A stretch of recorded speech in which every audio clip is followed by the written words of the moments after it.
Record பட்டனா camera தலை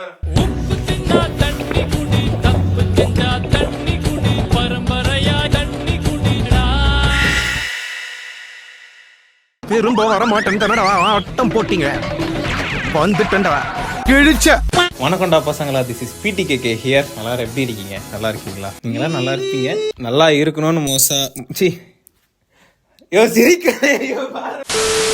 I hope you are well. ரொம்ப நாள் ஆச்சு வீடியோ போட்டு. நான் எத்தனை நாளாக ஏன் வீடியோ போடல. அப்புறம் யூடியூப்ல சில பல கிரியேட்டர்ஸ் எனக்கு பிடிச்ச கிரியேட்டர்ஸ் அவங்கெல்லாம் அவங்களோட சோகத்தை வெளிப்படுத்தின ஒரு கண்டென்ட்லாம் போட்டுக்கிட்டு இருந்தாங்க. அதெல்லாம் நான் பார்த்தேன். நம்ம ரேண்ட்டை மட்டும் நம்ம புலம்புனா எவ்வளோ கேட்க மாட்டானே, சரி ஒரு பொதுவாக இருக்கிற ஒரு கண்டென்ட் எடுத்து பேசினா வச்சு சில பேர் பார்ப்பாங்க அப்படின்னு சொல்லிட்டு இந்த கண்டென்ட்டோட வந்திருக்கேன்.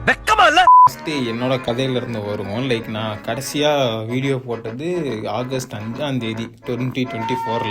அதுக்கப்புறம் ஒரு 2 வீடியோ எடுத்து வச்சு அதுக்கு தம்ப்நெயில்லாம் கிரியேட் பண்ணி நான் அதை எடிட்லாம் 90% முடிச்சிட்டேன் ஒரு வீடியோக்கு.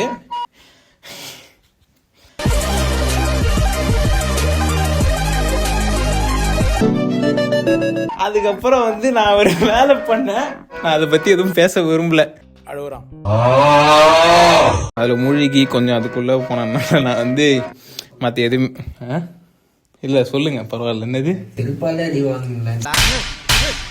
வீட்டுல சின்ன பசங்க யாரோ அப்பா அம்மா கிட்ட செருப்படி வாங்கி இருந்தீங்கன்னா அடியே கிடையாதுடா தம்பி தங்கச்சிங்களா. வாழ்க்கைய ஒரு கட்டத்துல உண்மையை போட்டு உடைக்கும். ரியாலிட்டி ஹார்ட் ஆயிட்டான். அதெல்லாம் செருப்பால் அடிக்கலாம் வேணாம். தானா அது லைஃப் எக்ஸ்பீரியன்ஸ்ல வர அடியெல்லாம் சூப்பரா இருக்கும். அது நீங்க வரும்போது தெரியும். இப்போதைக்கு சந்தோஷமா ஜாலியா இருங்க. வரலன்னா ரெடியா இருந்துக்கோங்க, அவ்வளவுதான்.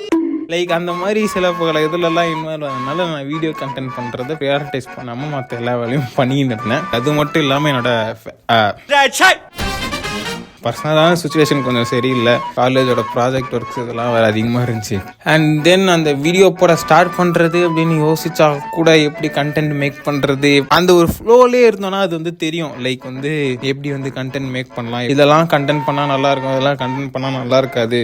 You will know what you are doing. But நான் அதை விட்டுட்டு திரும்ப இப்போ ஆரம்பிக்கணும் அப்படின்னு யோசிக்கும் போது அது ரொம்ப கஷ்டமாக இருந்துச்சு. ஏஐ கிட்டலாம் யூஸ் பண்ணி கேட்டு தான் திரும்ப ஒரு கண்டென்ட்லாம் எடுத்து வச்சு இப்போ சரி okay now I can manage அப்படிங்கிற மாதிரி ஒரு லெவலுக்கு தான் இப்போ திரும்ப வீடியோ போட வந்திருக்கேன். அடுத்தது நான் ஒரு விஷயத்தை பற்றி பேசணும்னு நினச்சேன். ஃபர்ஸ்ட் யூடியூபோட வீடியோல இருந்து வரும். சத்யானா வீடியோல இருந்து அண்ணன் திடீர்னு ஆல்மோஸ்ட் குவிட் அப்படின்லாம் வீடியோ போட்டிருந்தாரு. என்னடா நான் அந்த யூடியூப்பை திறந்து நார்மலாக நோட்டிஃபிகேஷன் வந்துச்சு. போயிட்டு பார்த்தா இந்த மாதிரி திடீர்னு இந்த மாதிரி வீடியோ என்னடா அப்படின்னு சொல்லிட்டு சரி ஏதோ ஸ்டார்டிங்கில் வேற இந்த மாதிரி நான் எதுவும் பண்ணல சீரியஸ் வீடியோ அப்படின்னு சொல்லி சரி ஏதோ கிளிக் பைட் ஏதோ ஒரு புதுசாக ட்ரை பண்ணுறாரு அப்படின்னு யோசிச்சா இல்லை, மனுஷன் உட்காந்து அழுவாத குறையா உட்காந்து பேசிக்கிட்டு இருந்தாப்புல. அவர் அவரோட வீடியோ எண்டில் எப்பவுமே இந்த OG YouTube viewers will know that வீடியோட எண்டில் இந்த மாதிரி நான் உங்களை அடுத்த வீடியோவில் சந்திக்கிறேன் கூடிய சீக்கிரம். until then அந்த பீஸில் அந்த வீடியோட எண்டோட அந்த ஒரு ஸ்கிரிப்டுன்னு ஒன்று இருந்துச்சுன்னா அந்த ஸ்டார்டிங் மிட் பாயிண்ட் எண்ட் இருக்கும்ல, அது அப்படியே பர்ஃபெக்டாக இருக்கிற மாதிரி இருக்கும். அந்த பீஸுங்கிற வார்த்தையை அவர் சொல்லலை. அந்த வீடியோவில் உட்காந்து அவ்வளோ நேரம் அவர் அவருக்குள்ள அவ்வளோ பிரச்சனை இருக்கு, அவர் ஃபேமிலியில் அவ்வளோ பிரச்சனை இருக்கு, அவங்க அப்பா இறந்துட்டாரு, இதெல்லாம் சொல்லிட்டு இருந்தாரு. எனக்கு தான் இருக்கிறதுலே பெரிய பிரச்சனை அப்படிங்கிற மாதிரிலாம் நான் நினச்சிட்டு இருந்தேன். அவரு பார்த்தா அதெல்லாம் உட்காந்து சொல்லின்னு இருக்காரு. சத்யா நான் போஸ்ட் பண்ண வீடியோ 2 நாள் முன்னாடி வந்துருந்துச்சு அப்படின்னு நினைக்கிறேன். நான் அந்த கம்பேக் வீடியோ போஸ்ட் பண்ணுறதுக்கு முன்னாடி எனக்கு அதை பார்த்த உடனே என்னடா நம்ம இப்போதானே யூடியூப் திரும்ப ஆரம்பிக்கலான் இருக்கோம், இவர் என்ன எனக்கு மென்டர் மாதிரி இருக்கிற யூடியூப்ல இப்போ யூடியூப்னு சொல்ல முடியாது யூடியூப் தானே வருது. என்ன சத்யா நான் பார்த்துட்டு இருந்தா பாருன்னு அந்த அளவுக்கு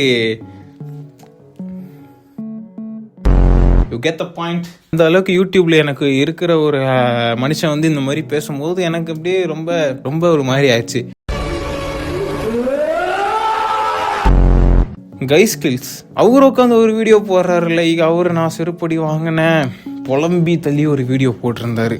அந்த 2 வீடியோ உட்காந்து பார்த்துருந்தீங்கன்னா ஒரு மனுஷன் அவனோட ப்ரொஃபஷனல் லைஃப்பையும் எப்படி பேலன்ஸ் பண்றதுன்னு கஷ்டப்பட்டுட்டு அவனுக்கு பிடிச்ச விஷயத்தையும் பண்ணணும்னு பேலன்ஸ் பண்றது கஷ்டப்பட்டுக்கிட்டு எப்படிலாம் வந்து ஒருத்தன் போலமோ அப்படிங்கறத அந்த 2 வீடியோல நீங்க போய் பார்க்கலாம். லைக் எனக்கு அதை பார்த்த உடனே ரொம்ப சோகமாயிருச்சு. ஒரு கூட இருக்கிற ஒரு ஃப்ரெண்டு வந்து டவுனா உட்காந்தா எப்படி இருக்கும், நம்ம போயிட்டு பேச மச்சான் பரவாயில்லடா பாத்துக்கலாம், நம்மளுக்கு அந்த ஃபீல் இருக்கும்ல. லைக் எனக்கு அந்த மாதிரி இருந்துச்சு. அவங்க என்னோட வயசுல பெரியவங்க, I know that, and they are experience than me. அவங்க 2 பேருக்கும் ஒன்று சொல்லணும்னு விருப்பப்படுறேன் அண்ணன்களா. லைக் 2 பேரும் வந்து எப்பவும் விட்டு கொடுத்துறாதீங்க. நான்லாம் இப்போ ஒரு கரெக்டான விஷயம் ஒன்று திங்க் பண்றேன் அப்படின்னா என்னை வந்து இன்ஃப்ளூயன்ஸ் பண்ற ஆளுங்க நீங்களாம் தான். லைக் இந்த மாதிரி திங்க் பண்ணக்கூடாது, இது தப்பான ஒரு விஷயம். அதாவது இப்போ இருக்கிற ஜென்ரேஷன்ல நான் சொல்லிக்கிட்டு இருக்கேன். லைக் எனக்கு நிறைய விஷயம் வந்து ஒரு பாயிண்ட் ஆஃப் வியூல ஒரு விஷயத்த பாக்குறேன் அப்படின்னா நான் வந்து யோசிச்சு பார்ப்பேன். நம்ம ஃபாலோ பண்ற பீப்புள் வந்து சில பேர் இது எப்படி யோசிச்சு பார்ப்பாங்க. அந்த மாதிரி இருக்கிற ஒரு பர்சன் வந்து இந்த மாதிரி பேசி போடும்போது லைக் எனக்கு வந்து அது பயமா இருக்கு. லைக் நான் ஒரு ரொம்ப சின்ன கிரியேட்டர், நான் வந்து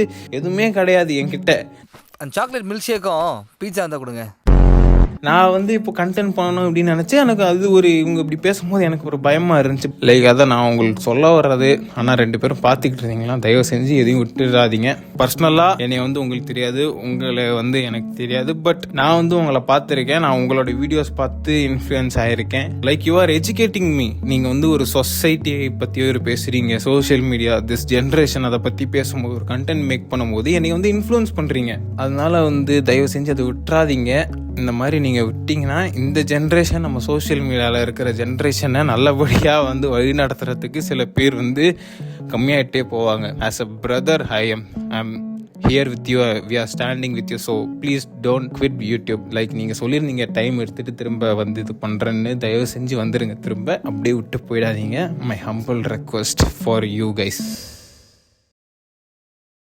தான் பசங்களா, நான் வந்து இப்போ புதுசாக இந்த வார்த்தை வேறு நான் யூஸ் பண்ணுறேன், பசங்களா அப்படின்னு சொல்லிட்டு. லைக் நார்மலாக ஃப்ரெண்ட்ஸு கிட்ட சேட் பண்ணும்போது இந்த விஷயத்த நான் பசங்களா அப்படிங்கிற மாதிரி சொல்லுவேன். சரி, அதையே நம்ம சப்ஸ்கிரைபர்ஸ் நம்மளோட அதான் பசங்களுக்கும் நம்ம பசங்களானே கூப்பிட்டுலாமே. இது வந்து ஜெண்டர் பயாஸ்டுலாம் இல்லை. லைக் பசங்கன்னா பொண்ணுங்க, பசங்க எல்லாருமே பசங்க தான். ஓகே, இதை நார்மலைஸ் பண்ணுற மாதிரி இருக்கும். நான் பாசமாக தான்ப்பா கூப்பிடுறேன், நீங்கள் அதை தப்பாக எடுத்துக்கிட்டிங்கன்னா நான் எதுவும் பண்ண முடியாதுப்பா.